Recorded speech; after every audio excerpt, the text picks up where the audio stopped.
European consumers are increasingly shopping online, e-commerce has boosted retail competition and brought more choice and better prices. We need to ensure that large online platforms don't eliminate these benefits through anti-competitive behaviour.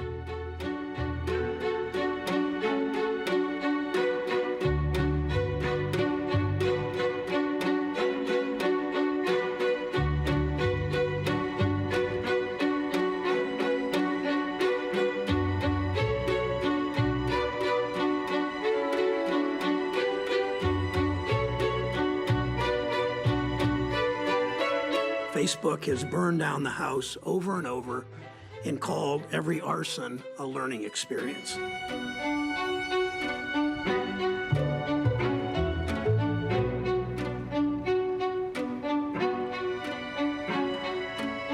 The internet has become increasingly concentrated, less open and growingly hostile to innovation and entrepreneurship.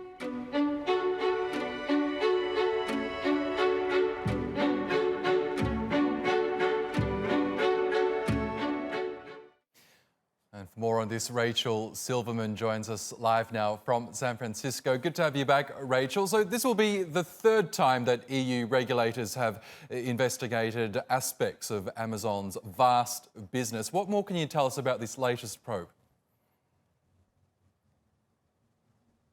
This is a formal antitrust investigation looking into whether Amazon is hurting competition by abusing its dual role as a retailer that sells its own goods and as a marketplace where other merchants sell products.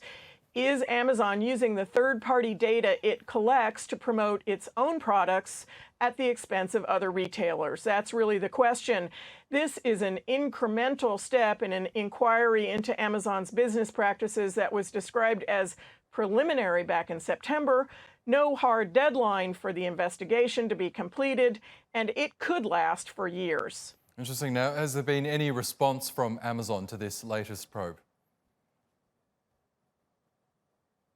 Amazon says it will cooperate fully with the European Commission and continue working hard, as it says, to support businesses of all sizes and help them grow. This is, of course, a big deal for Amazon.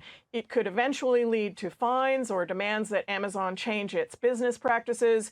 A settlement could be reached, or the case could be dropped. And news of this EU investigation comes after the big tech firms of Silicon Valley fronted the US Congress to face quite a grilling from Washington's lawmakers. What did we learn from that? Well, the lawmakers leveled stinging criticism and really sharp questions at the tech company executives, attacking them for their market power, their perceived bias as gatekeepers of communication, and in the case of Facebook, its ambitions to reshape the financial industry with a new cryptocurrency called the Libra. This criticism is coming from both Democrats and Republicans.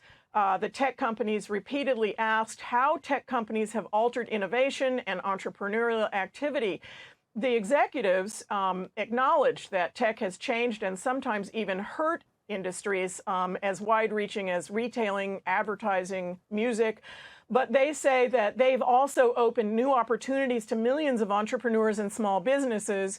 And they say consumers are the big winners, benefiting from everything from convenience to lower prices, new products and services. Okay, and those big tech firms, as we know, have really tried to resist the imposition of federal regulation. Do you think they're currently on the losing end of that fight against tougher laws? Well, I wouldn't want to place a bet, but the wind certainly seems to be blowing in that direction.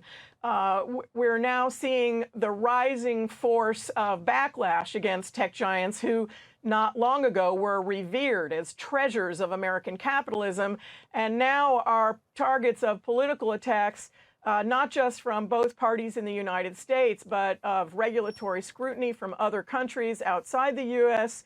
and perhaps most importantly, growing public criticism. Oscar? Excellent. Okay, Rachel Silverman, great to get your thoughts as always. Thank you.